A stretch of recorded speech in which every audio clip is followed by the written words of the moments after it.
the door open, revealing another storage room. Oh my god. That's not all that was in there, though. What? In the corner of the room, What? I nearly fell off the ladder. I wanted to go run back to Rebecca and hide. What? What's good, my name is ReboundLeader. Welcome back with another video for today, guys. 3 scary true bowling horror stories by Mr. Nightmare. How can bowling be scary by any means? How is that even a thing? What the heck?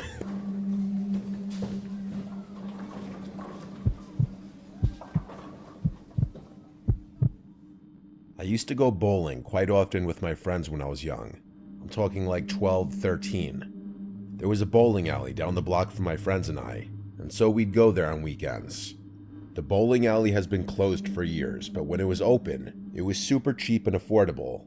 Perfect for a bunch of young teenagers who didn't have money of their own. Yep. This one weekend, I went with my friends Jacob, Josh, and Mikey to the bowling alley. Man, I miss bowling. We always went at night. Honestly. It was likely around 8 p.m. The bowling alley was always crowded on the weekends, and sometimes we'd see familiar faces. There was this older man who would sometimes be there alone, bowling on the adult side of the bowling alley where alcohol was served. Of course. We always played on the non-alcoholic side. How we took notice to that man was because he'd sometimes just weirdly walk down the entire bowling alley, passing every lane, watching people bowling. Then we'd know. Hey, if he's doing that, then it could just be him just having memories of when he used to bowl back in the day, you know what I'm saying? But still keep your eye on this man, because he could be very sus. Notice him end up back at his lane all by himself. We nicknamed him Creeper Bob after maybe the 3rd time seeing him. Wow. Tonight there was a lane open next to us, and guess who out of nowhere sat next to us? Of course. Bob, or whatever his real name was, but I'll keep referring to him as Bob. No problem. He was setting up a game on the lane next to us by himself, and it wasn't long until he started trying to talk to us. Nah, he started making comments on our form, and every so often interrupting our conversation to tell us weird things like how long he's been coming here. Then eventually he said something really weird. We don't care. He watches us play every weekend from across the bowling alley, and he decided to come over and introduce himself tonight.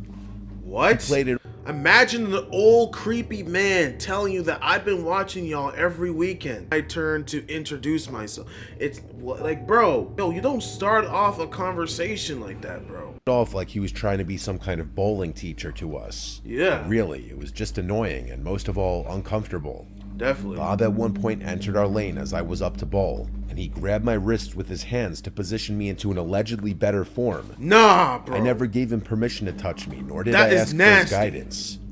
We were only like 13 though. None of us stood up and 13! I'm thinking y'all were like 17. Y'all were 13 and he's out here touching y'all, trying to teach y'all better form? Get the heck out of here. Why the heck, boy? Help! Help! Police! Better form? Yo, get lost or something like that. I could just feel the unease amongst my friends. Every moment of that man touching me, I felt more and more disgusted. Nasty. We cut our night at the bowling alley short because of him. Bro, smack this dude. We used the money that we would have used on more games on getting pizza instead at a pizza place further up the block. The area. Don't handle. When we came out, Jacob and Mikey went their own ways since they lived on a different block. Josh and I walked back down the other way in the direction of our houses. As we did, the sound of a car engine starting made us turn around. Wow. We noticed an old SUV like a Ford Explorer banging a 3-point turn. Wow. We both imagined the possibility of it being Creeper Bob. The SUV started slowly tailing us as we walked down the street. Yeah. So we picked up our pace. Yeah, pick up your pace, get home. The SUV pulled up right alongside us, and the window rolled down. It was in fact the man from the bowling alley. Wow! He said out the window that he could offer us a ride home. No! He said no thanks. Are you crazy? He replied it's not safe for a couple kids to be walking around late at night. We weren't even really that young. We were young teenagers, not little kids. Doesn't matter. You're 13. You're young. Doesn't matter. You're kids. You are kids. You shouldn't be out here in the dark walking home. Come on, bro. Even if you're in a group, it's more like, sure, it's more likely you'll be safe, but still, get your parents to pick you up. I will never allow my kids to walk in the dark at 13. Are you crazy? No, I'm picking you up. When are you done? Call me. I'm picking you up. The heck? We were young enough to trick into getting into a car. When we made it clear we weren't getting in, he pulled to the side of the road and parked his car. Oh, Josh no. and I decided to start jogging home. Run. When we reached the intersection where we'd split off, we said bye and I continued jogging home. Yep. By the time I made it back, I was out of breath. Running after eating pizza is not a good idea. Oh, boy. My dad was already asleep because he worked weekends.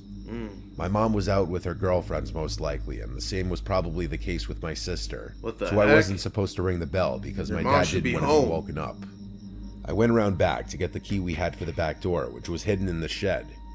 When I got out from the shed, I thought I heard something, and I should have listened to my gut. Yeah, you should I have. went to the back door to unlock it, and as I opened the door, I heard the sound of someone running up behind me. Oh! Before I could fully turn around, someone pushed me inside the house, covering my mouth and wrapping their arm around my neck. I wasn't able to see who it was because I couldn't turn my head. What? I scratched and clawed at the man's hand until I could move my mouth just enough out of the grip of his hand and scream, "Dad." Is that I may Dad? have only been 13, but I was able to put up enough of a fight to get him to lose his grip a few times, allowing me to scream. Whoa! This undoubtedly scared him off as he finally let go for good and ran outside. Wow, that's crazy. I didn't look back. I ran up the half flight of stairs to the main floor and yelled for my dad. My dad came rushing out of his room, and after telling him what just happened, he checked the backyard and all around the property and then came back inside. That's crazy. I told him about the man from the bowling alley, how we nicknamed him Creeper Bob, how he followed Josh and I in his SUV after admitting to stalking us at the bowling alley. Yeah. My dad filed a police report and tried getting the bowling alley to release the video surveillance from that night, but they refused. Of course they I was refuse. never allowed to go back. Of course, these people suck, bro. These people are evil, bro. How hard is it for you to just release camera footage of last night just so we can know and identify who this creepy man is? They just said no, he can still run. They basically said no, it's okay. Let him come back, bro. We need service. Get out of here. Back there after my mom found out about this. Not that I'd ever want to. The crazy thing is, technically, I can't say with 100% certainty that the man who came in behind me and grabbed me was the man from the bowling alley. It's pretty much. Realistically, how slim are the chances that it wasn't him? That would be crazy. This is why you don't go places at night when you're so young, bro. You don't do this. You stay your butt in the house. And if you want to go out, let me know. I'm dropping you off, picking you up. Simple.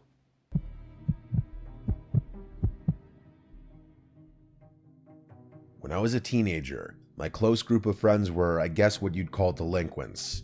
We liked causing trouble, breaking rules, and messing around in places we didn't belong. I grew up in a suburb in northern New Jersey, so I guess you could say we were just spoiled kids with nothing better to do. Looking back, the way we passed the time was a little silly, but there's nothing I can do about that now. Anyway, one of the things we really liked to do was to go exploring in the late hours of the night. Usually we explored abandoned buildings, but not always. Of course. We actually got banned from our middle school after jumping through an open window, but that's a story for another time. What? This particular night, we were planning on executing a These people are more than delinquents. These are mentally ill children, bro. riskier task. Like what? There were 5 of us. Me, Chip, Jason, Rowan, and Anish. Rowan had a tendency to bounce around from job to job, which was kind of a running joke in our squad. He'd lose jobs as quickly as he'd get them, usually for the dumbest reasons you can imagine. Wow. He had just picked up a gig as an attendant at a bowling alley a few towns over from us. I'm sure you could see where this is going. Oh boy. He had been entrusted the key to close up the place the night before. Anish was a master of persuasion, and he somehow convinced Rowan to let us explore the bowling alley at like 3 a.m. I'm telling you, Anish could convince someone to give them their kidney. That's how persistent he was. I haven't heard from him in a while. I think he might actually be in jail right now. Anyway, the 5 of us agreed to get a little drunk before going. We all had a substantial amount to drink except for Jason, who refused to go anywhere unless he was the one driving. His dad had a really nice BMW, and Jason liked being able to end our links when he got tired. After getting a little buzzed, James drove the 5 of us to the location. I was the heavy drinker of the squad. It's not something I'm proud of, but it's just who I was at that point in my life. Oh boy. Because of this, I usually took things a little less seriously than I should have, especially when it came to dangerous or risky situations. Rowan unlocked the door, and the 5 of us made our way inside. Chip was usually the most cautious, and he kept chiding us to be careful in his hilariously high-pitched voice. Rowan told us we couldn't actually do any bowling right now, which we were all a little upset about. I had the genius idea of doing some makeshift sliding on the lanes as if they were slip-and-slides. Since we were drunk, this was actually pretty fun. The 5 of us soon tired ourselves out and decided we wanted to do some exploring. We asked Rowan if there were any back rooms we could check out, and he told us there were. We made our way into the employee-only area, and Rowan led us to some kind of storage room. We started poking around and flipping things over, just being stupid and careless. Oh boy. We figured Rowan was going to get fired anyway, so we weren't too concerned with messing things up. Wow, you don't even care. As we started getting What type bored, of friends are we you? heard a deafening bump from below us. The 5 of us froze, staring What? at each other. Jason, the only sober one in the group, asked if the place had a basement. Rowan looked just as shocked as we were, and told that he had no prior knowledge of a potential basement. This is... Anish what? grinned, eager to continue exploring. Chip seemed really nervous, telling us that we were probably going to end up getting Rowan fired. Oh boy. We were whispering now, arguing whether we wanted to go look for this hypothetical basement. Don't. Just then, Jason lifted the edge of a rug nestled in the corner, revealing a hatch. We were shocked. The atmosphere in the room instantly shifted with the realization that the situation was now serious. Oh, this is crazy. Even if we had found the way into the basement, the sound we heard was still unexplained. Someone was I hiding don't the think any of basement. us really wanted to go down Who there. puts a rug under the hatch to get to the basement unless someone is deliberately hiding it? Who is inside there? And I do not even want to know, actually. Who am I? I don't want to see or know. Get out of this area, lock up, let's go somewhere else. But Jason made the first move in his classic level-headed style. He flung the latch open and stared down at the old, Oh, rusted ladder leading into These the are darkness. white dudes, I can tell, bro. Screw this, whispered Chip, motioning These for are us to leave. Caucasian. These are Caucasians. Jason ignored him and went for the stairs. He pulled out his phone and shined the flashlight into the blackness. Without another word, he descended into the abyss. Why? I could tell Rowan, Anish, and Chip were a little scared, understandably.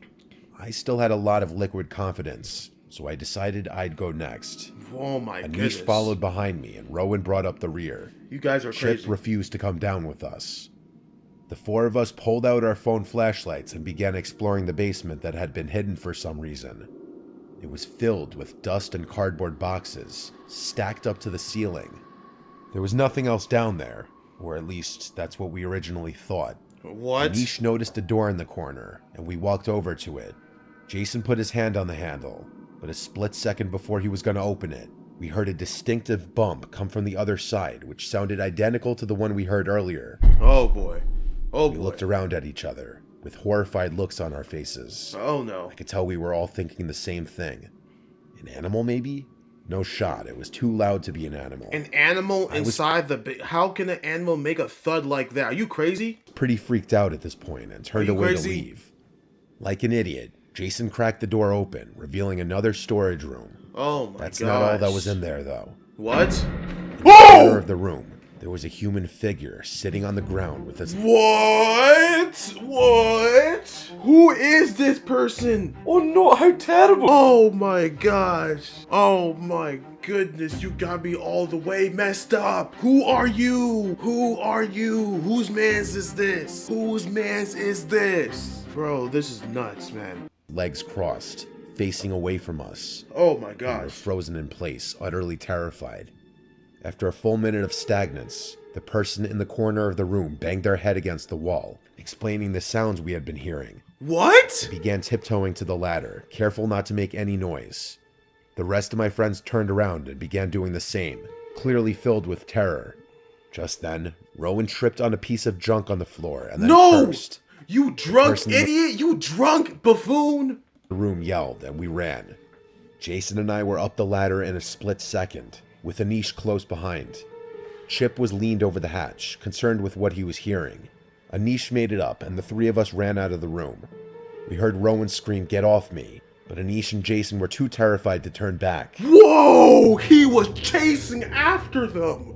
He said, get off me. Oh, I would have knocked that dude out. I would have grabbed the nearest brick that I can break off and just chuck it at his face. I don't care. Oh, man. That is crazy, bro. Yeah, I don't know who the heck this demon is. Tell me this person's not a demon. Who is going to tell me this is not a demon? Mentally ill demon. Trust me. Ran back into the room and saw Chip chucking a metal pipe down the hatch. Wow. It was followed by a demonic scream. Whoa! Rowan scrambled on the ladder and Chip grabbed his wrist, yanking him up. Where's your Rowan Bible? ran toward me while Chip slammed the hatch shut. The five of us sprinted out of the bowling alley, and Rowan hastily locked the door with trembling hands. Jason drove us back with a blank look on his face. That's crazy. We listened as Rowan described what happened after That's the rest crazy. of us made it up the ladder.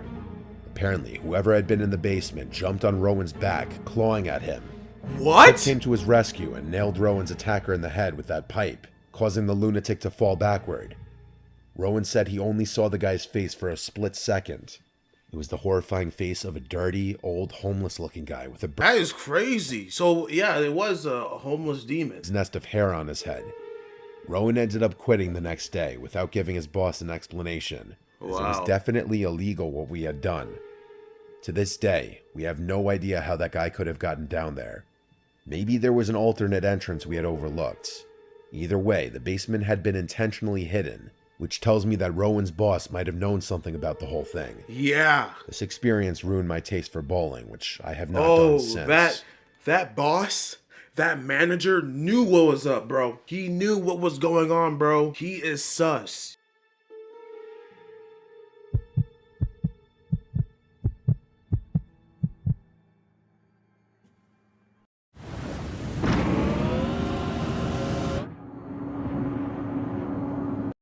One night, my girlfriend Rebecca and I decided it would be fun to go bowling.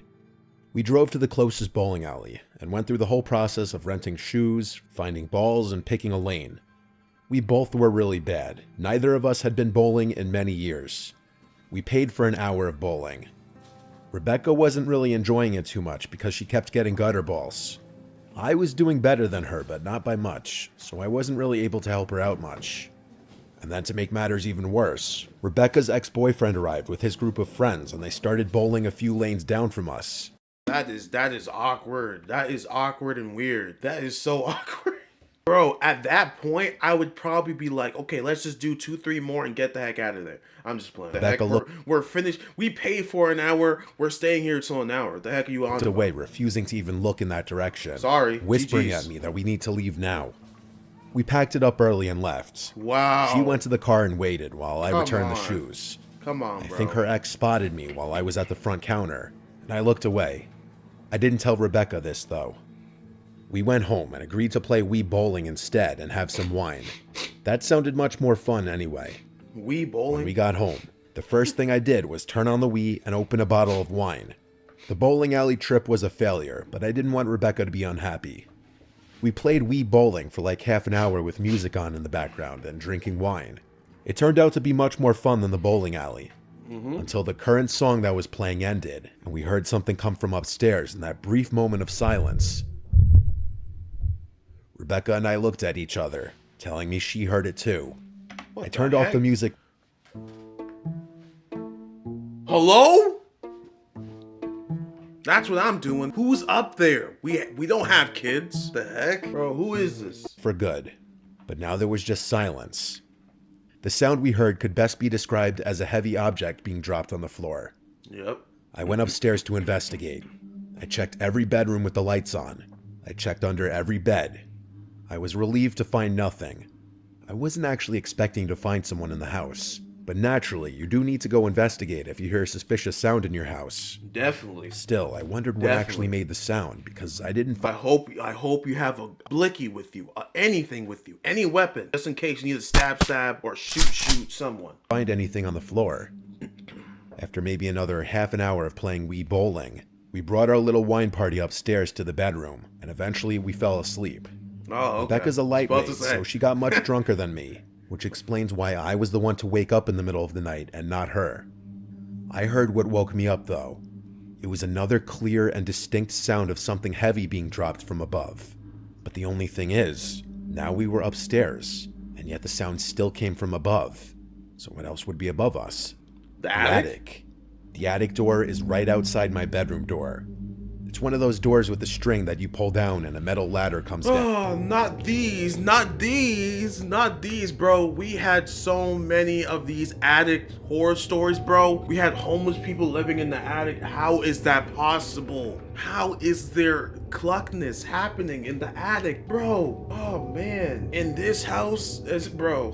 Hey, I rebuke it. I rebuke it in the name of Jesus, bro. It's already said that in this house, this is a house of prayer, which means we rebuke every demon in this house. I tiptoed out of the bedroom to not wake up Rebecca. I stood under the attic door and listened. Every 5 seconds or so, I heard the slightest creaking sound, like from the weight of something moving around. Nah, bro. I didn't want to scare Rebecca, but I'd heard of animals getting into people's attics sometimes. Not an I animal. went to get a broom from the closet to use as a possible weapon if I were to have to fend off an animal. A broom? Then I quietly pulled the attic door open and climbed up. I stopped at the top of the ladder in the darkness and listened. I heard creaking. It was the creaking of the wooden... Yeah, you think that's an animal to you? You think an animal does that, bro? Lord have mercy. ...rocking chair we had up there. I used my phone as a light to reveal the rocking chair. There was someone sitting in it, slowly rocking. What? I nearly fell off the ladder. I wanted to go run back to Rebecca and hide. What? I wanted to do anything but approach this person. But I gathered the courage to yell, "Who are you?" The rocking stopped, and the man turned around to look at me. He started making this animalistic gargling, growling sound. Then he got up. What the Yo, what the frick is happening? Are you hearing this story? He went upstairs to the attic. He heard a chair rocking back and forth. He sees someone in the chair while rocking back and forth.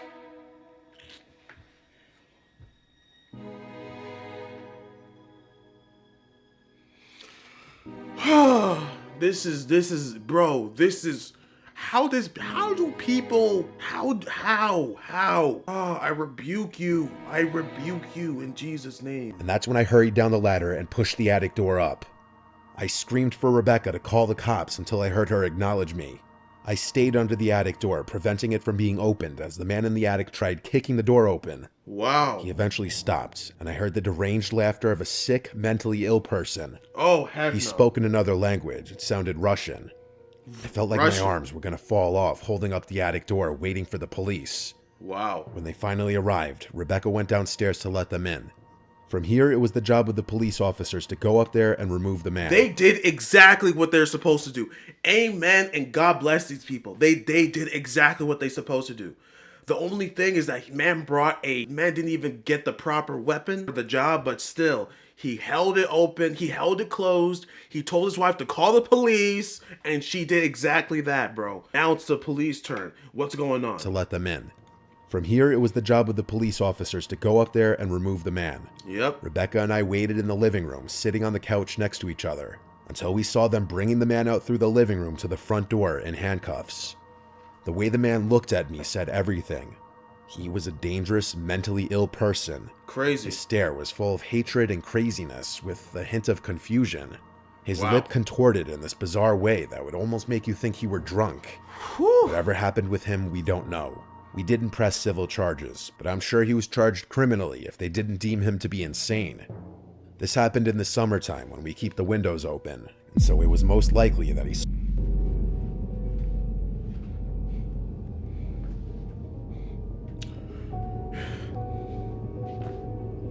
I don't know how many times I have to save this, bro. I don't know how many times I have to save for you to lock your windows, lock your locks, lock your front door, back door, basement, everything. Keep them closed, bro. Summertime, you leave the windows open? Oh boy. squeezed through one of the windows in the backyard. Wow. I'm not sure why he picked our house. We may just have been the unlucky house he stumbled across. I don't know which one is creepier. This one or the second story, bro. Oh man, I can't see myself going to a basement, literally seeing a man banging his head on the wall, and then you're running out and he's jumping on your back like an animal. What the heck? Anywho, This was crazy and wild, bro. I hope you guys enjoyed this. I hope you guys learned from this, bro. Please don't go to these stupid situations, bro. Don't stop getting drunk and doing stupidness. This is what happens. Someone could seriously gotten hurt right there. Stop opening your windows and your vents and your locks. Stop opening them up. Close and lock everything in your house. This is what happens. Please. God bless you guys. Take care. I'll catch you guys later. Take care. Peace. You win. Perfect.